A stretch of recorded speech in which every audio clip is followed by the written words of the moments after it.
It had been some time since Henry had been shut up in the tunnel, and Sir Topham Hatt had divided Henry's work amongst his remaining engines. He was down a lot, and the engines felt like they were being rushed off their wheels, doing Henry's work as well as their own. One day, Winston arrived at the sheds, feeling rather puffed after taking a heavy goods train, to see Edward, looking tired. "Are you all right, Edward?" Winston asked his friend. "I can see why Henry was put on these local trains. All this mainline work is starting to get to me, but I can't tell Sir Topham Hatt. He's relying on us." "He is relying on us, but we're not as young as we used to be. All these mainline passenger and goods trains are enough to make an old engine like my axles ache." Just then Sir Topham Hatt arrived. "I'm aware that you've all been struggling, Winston," he said, "as have all of you. And while you've all done a great job doing Henry's work as well as your own, it is clear to me that you need help, which is why I have arranged for 3 engines to come to work here on trial. I got them from a workshop on the LNER. "Do you have any engines for sale?" I asked the foreman. He looked confused for some reason. Yes. Right this way, sir. How about these 3 engines? They just came in today." What are their names, and are they expensive?" "Names? No. Well, except for one of them. And experimental, sort of. The red one is an LNER B4 prototype. His number slips my mind at the moment, so I will have to look in his files, but his name is Aled Greedy. He was the pride of the line on his old railway, being the first of his class.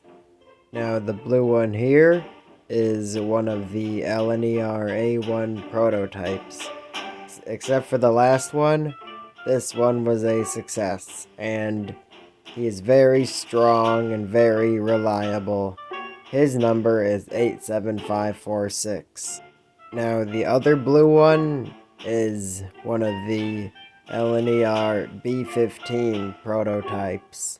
Much like the red one, he was also the pride of his line on his old railway, and he is also very strong and very reliable, I can assure you. So, any questions? I think I'll take red, blue, and blue. I'm sure I can make them really useful engines." "Right. Sure. Did you say something?" No. Carry on, my good man." "Phew. Thank goodness I wasn't chosen. I wouldn't want to work alongside those 3 troublesome trio." Edward and Winston both had doubtful expressions on their faces. "Are you all right, Edward?" asked Winston. "You're doing your anxious face." "Yeah," replied Edward. "I just hope that these new engines aren't proud or boastful about the fact that they're prototype. I just hope they're useful." When are these fools gonna let me out of the tunnel? When?" Huh? I just heard something. But I never heard that whistle here before.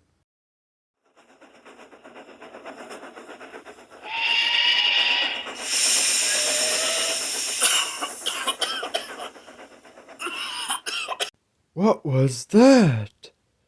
Well, whatever it is, it sure won't last here very long. I was vain once, and look what they did to me. The next morning, Thomas, Edward, and Eagle awoke to see 3 unfamiliar engines in the shed next to them. Sir Topham Hatt was talking to them.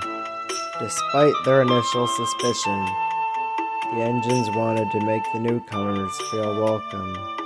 Sir Topham Hatt introduced them. Engines and engines. Edward, Thomas, and Eagle, meet 98462-87546 and Alec Greedy.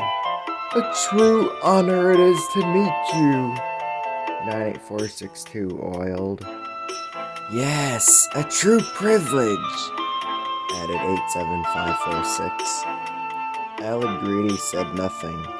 He was just admiring his red paint. My, nothing could look better than me, he thought to himself. Edward, will you show 98462-87546 and Alec Greedy to the big station, since you've been here the longest? Yes, of course, sir. Edward had his doubts, but he said, right this way, you 3, and I'll show you to your coaches. Come along. Oh, but of course! We wouldn't want to keep the passengers waiting now, would we?